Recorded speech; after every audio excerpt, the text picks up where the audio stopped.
What's up, everybody? Michael Silva here. You're watching the Stock Market Brief Show. Today, we're going to prepare for the battle to come, which is the CPI. Yes, tomorrow we're getting data, inflation rate month over month, inflation rate year over year. We're getting core year over year and core month over month. We're going to look into those numbers and how they may affect the overall stock market. And then I'm also going to share with you some updated zones, which I made these changes to the visualization of it, of multiple assets. And I'm actually going to walk you through and show you some of the things that I'm paying attention to right now. So we're going to get right into it today. We're taking a look first here at the inflation rate month over month. Now, consensus says it's going to be 0.3%. Now, we also can look at the nowcast, and they're saying June is coming in for 4.2. We're going to get the June numbers. So that would be technically higher than expected. All right, so we got to pay close attention to see how the market's going to react if we get higher than expected numbers, which would mean what? It means the Fed may have to continue its path, but I'll show you what we have to look at in order to really determine what the market's going to do. We can play with narratives all we want, but I'd rather just see what the market's pricing in. United States inflation rate year over year consensus is into the 3 handle. The previous was 4%. Okay, so is it going to come in hotter or less? Well, the nowcast model is saying 3.22. So it looks like we're going to get into 3 handle on the inflation rate, but it does state that it is potentially going to be coming in a little hotter than expected. Another important one is the core inflation rate. Consensus, right? This is where the Fed wants to get it down to 2%. Consensus is for 5%, which is down from the prior reading. However, the nowcast is saying 5.11. Okay, so a little bit hotter than expected, but still lower than the prior reading. Now, this is kind of where it gets interesting here, and this is inflation rate core month over month. Okay, and this is consensus is saying 0.3%. The previous was 0.4%. The inflation month over month percent change for core, they're saying 4.3% is the nowcast, which would actually be higher than the previous core inflation month over month. So that would mean an uptick month over month and higher than expected. So we'll get into more in the following month, because I am noticing here, if we look at year over year percent change, that you can see that it looks like inflation is going to be upticking at some point, where it goes into the July report from 3.22 reading right to 3.62, and then core 5.11 to 5.22, which we discussed on some prior episodes. So overall, if we take a look at the Fed watch tool, we're looking at a 25 basis point rate hike still to come here. Basically, it's a sure deal, right? Coming in for the next meeting, which is July 26th. So what you want to pay attention to going into tomorrow is how that might change looking out that curve. More specifically, obviously, we can look into September, where you can see there's a 70% probability that we're going to actually keep rates at 525 to 550, and then we have the market's pricing in a 23% chance that they're going to raise another 25 basis points. Okay, so what we want to pay attention to here is, hey, if the inflation comes hotter than expected, they might price in another rate hike, which means that the market might react potentially poorly to that. Sorry, my mouse is acting all funky right now. Now, I pulled up the daily expected moves. This is something that I share with my Discord group every single day. So how is the market going to react going into tomorrow's print? Well, we can look at implied volatility, right? Expected moves. And these are daily expected moves. This is something I share with my Discord group every single day. I update them. And I wanted to go ahead and share it with you today, all of the products that I track for the daily. I also do a bunch more, but for weekly. And you can see the daily expected moves for all the products are here, the upper levels, the lower levels, and then I also include 2 sigma levels, which is basically just double the expected move, okay? Because it's always a possibility going into the CPI print, and we'll go over these on the charts themselves and notice some other key levels. Now, yesterday, we talked about the expected moves, but we also talked about that secret level of liquidity up there, right? This is Bookmap. If you don't know what this is, well, I shared it on yesterday's video, so go watch it. But take a look how price action responded. Boom, we came right up into that 44.80 into the close. Not quite absorbing the liquidity yet, but it may do so overnight session or potentially into tomorrow. So that'll be interesting to watch to see if that acts as a level of potential resistance.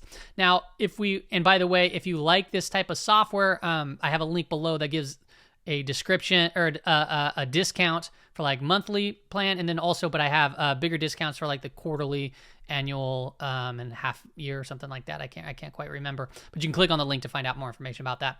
Now, if I take a look at the SPY on the 15-minute time frame, we had some good news, right? So price flagged around, and we got back above the 5-day moving average.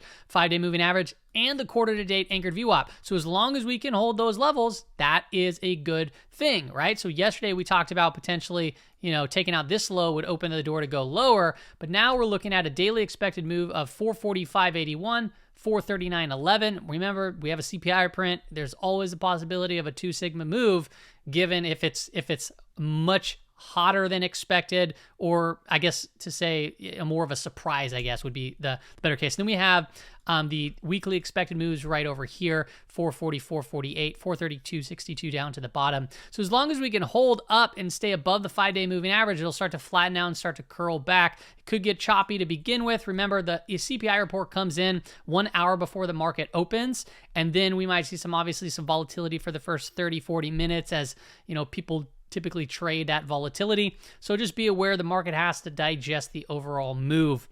I would say, you can look at these levels in a couple of ways. If we come outside to the upper daily expected move, remember 68% of the time we close within the weekly expected moves, and it's only Tuesday right now. So the run might be over if we start getting out to these levels for the remainder of the week, right? Or we go up higher, but then it sucks us right back in, which is also a possibility, or we just doodle around, right? There's also a possibility that we come to the lower daily expected move, and if we come down there, we might be able to see potential positive divergence form in the RSI. It goes like this, boom, and then all of a sudden the RSI is down like that, or you have a higher low. You have a lower low, maybe it's wedging, maybe you could play a bounce up from that level there too as well. Just a couple of things, right? Also to note, we have the RSI currently getting a little bit overbought condition there. If we take a look at the Qs, all right, the Qs are holding this little trend line right here, which could be potentially somewhat of a flag pattern. But we did get above the 5-day moving average, which is still declining at this particular point in time, and we're back above that quarter-to-date anchored VWAP. So going into tomorrow, the upper daily expected move is right around that upper weekly expected move. That's about 372.09, and then we have 373.06 above us. If we start breaking down through the week to date, right, we got below it today for a little while, and then we got above it and we flagged and we back tested the week to date and it started holding from that level. So as long as we can get this to keep on going up, maybe price doodles around, U-turns back up through it, that can be a potential possibility. But I would be just paying close attention to these levels coming to tomorrow, because sometimes when the report comes, we might touch them in the pre-market session or open around those levels, whether that be higher or lower. If we take a look at the 15-minute on the IWM, I actually don't know if I updated the weekly expected moves on this. Let me actually take a quick glance at my other monitor here. If I take a look, the weekly IWM is 188.48. So it's actually 188.48 is more down here. So actually, we're outside of the weekly expected move right now for the IWM.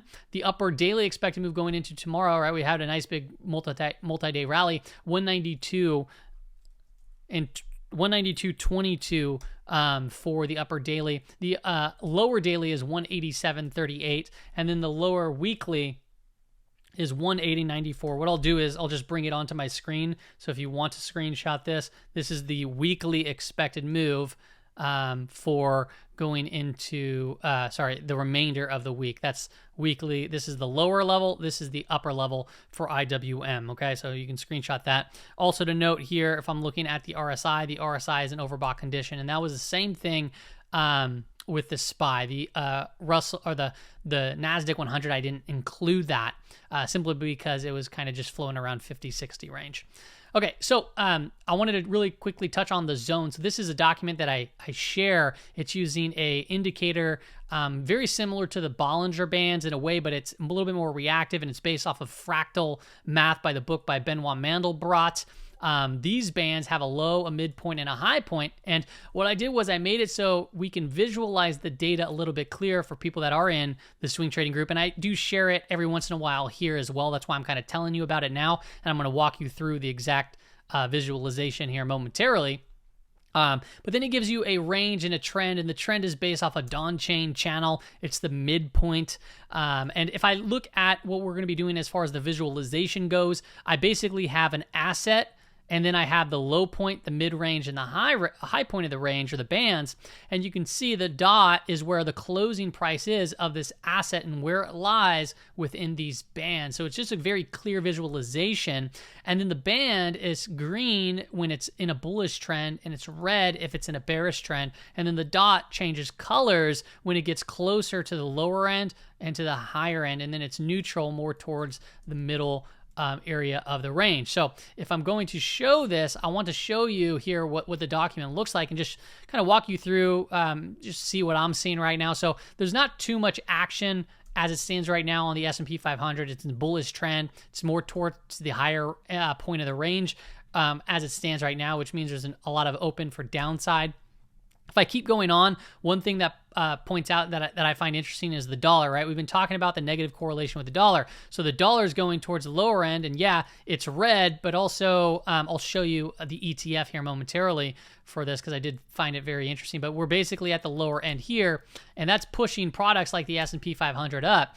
And you could we've seen that correlation before, right? So if I'm just scrolling around, you can see that gold, right? So gold is technically bearish as it stands right now, according to the Dawn chain channel, and it's north the higher end of the range. So we bounced up from the lower, obviously, to the higher, and you can see as the dollar is towards the lower, right? The dollar is a very strong negative correlation, so it makes sense that gold would be towards the higher end while dollar is down there towards the bottom, right? Fractal nature of these intermarket principles. If I keep going on, you can see IWM. It is now a bullish trend, but you can see it's more north to the higher part of the band. So it may need to breathe here in the near future.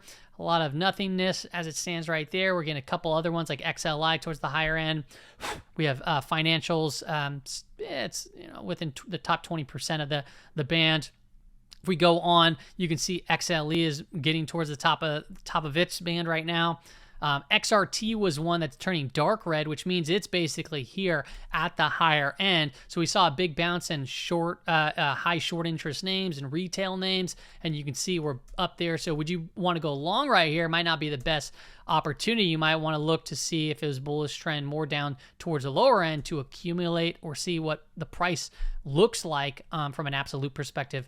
You can take a look at KRE. KRE is getting north of there. ARK, right? ARK Innovation ETF, that's more up there too as well, as it's been on this big run. We have CL, which crude oil, the Ruddy, which we already talked about. And then I have SP100. I do the entire S&P 100.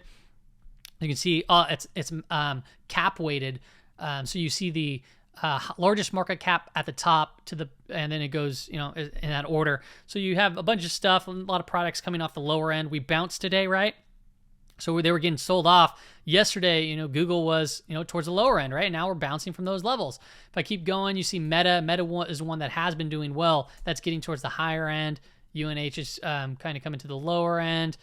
Eli Lilly, LLY, I believe that's Eli Lilly. That is outside of the band, so that's at the lower end. So that thing took a big hit today. The bands, they move between contraction and expansion. So I would imagine now the bands are actually expanding, and this got outside of it, potentially big red day. But still, would you want to short right here? Maybe not be the best idea as it's in bullish trend. So that's a green bullish trend, and it's also towards the lower end of the band. So we might see a little bit of a reflexive bounce there in the near future. Could make a potential good intraday trade.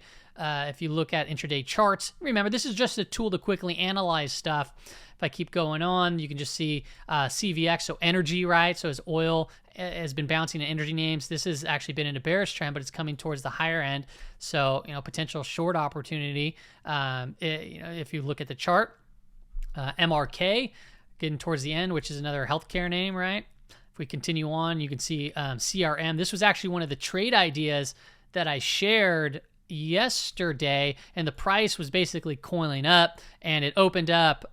It gapped up, but it was like in the pre-market, there was opportunity to enter in boom, it took off to the higher end and clearly getting outside of the band. So the bands were contracting, boom, and then we expanded to the upside, and you can see Adobe there too. So yeah, if you miss the move, you miss the move, but now you might be able to wait for pullbacks, maybe even to the 50% line could be opportunities, but you need to look obviously at the spreadsheet that I share and to get the actual numbers.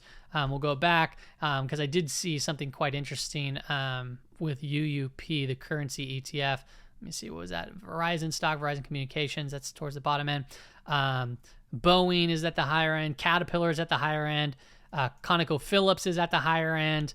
We'll keep on going. LMT, T, I think that's AT&T, BLK, BKNG. Those ones are getting pretty extended, like CVS. That thing's probably a high short interest name, I think. Can't quite remember CVS, but that's getting towards the upper end there. PayPal also got to the higher end right there. I think that was one of the trade ideas I shared when it was wedging. We'll continue on. I'm not going to go through all of these now. Then I do global ETFs. So this is another cool thing. Let me clear that off. There we go. Global ETFs, you can see they're kind of just all neutral as it stands now. EWM is getting towards the upper end. GREK is to the higher end. EWW, KBA, KWEB, which is China. And I also share, somebody asked me to bring that back, so I brought it back. Okay, so commodities, UJA, USO, gold, you can see that's red up towards the bottom as the dollar was dropping. I wanted to just grab out the dollar because as a lot of these assets are more like, and you can see even some in the currencies, right? They're all getting towards the upper ranges and even outside of them. Take a look at UUP. UUP, the dollar is a dollar ETF, right, or fund. It's green with a green bar, so it's bullish trend at the lower end right here. So this could be interesting going into the CPI report because the market might be, I mean, we'll see what plays out. But remember, the dollar has a big impact from an intermarket perspective. So if the dollar comes up to the 50% range or gets back up here, perhaps we'll see once again, like the SPY and the S&P 500 start to move back to the middle of the range, potentially lower in the very near future. This is fixed income stuff that I do. Then I also have volatility. And then, yeah, here's China, right? We've been seeing some pops in some names. There's BABA getting to the upper portion of its band right there in dark red. So maybe those might need to take a little break here, a breather here soon. But then you can look for pullbacks, right? That's what it's telling me. It's telling me, hey, there's opportunity for a pullback. This was one that I shared on Twitter. Price action was coiling up very tight. So the bands were contracting. Volatility was contracting. Contraction leads to expansion. Boom, we exploded outside the upper range of the band, moving about 14% in just 2 days. But yeah, that's all I got really on today's market brief. I just wanted to share that with you guys. Just some cool data to visualize, stuff that I've already been sharing. If this kind of stuff is, you like this type of stuff, I don't charge an arm and a leg for the data. It's $9 a month. And then I give some trade ideas. I update my watch list when I feel the need to update my watch list. I give monthly expected moves, quarterly expected moves, weekly, daily, right? I give the zones documents. I share my stock market indicators. It's $9 a month, or you can just do annually. It's $90 a month, and then you get access to the entire community. That's all I got for you on today's episode, everybody. See you later.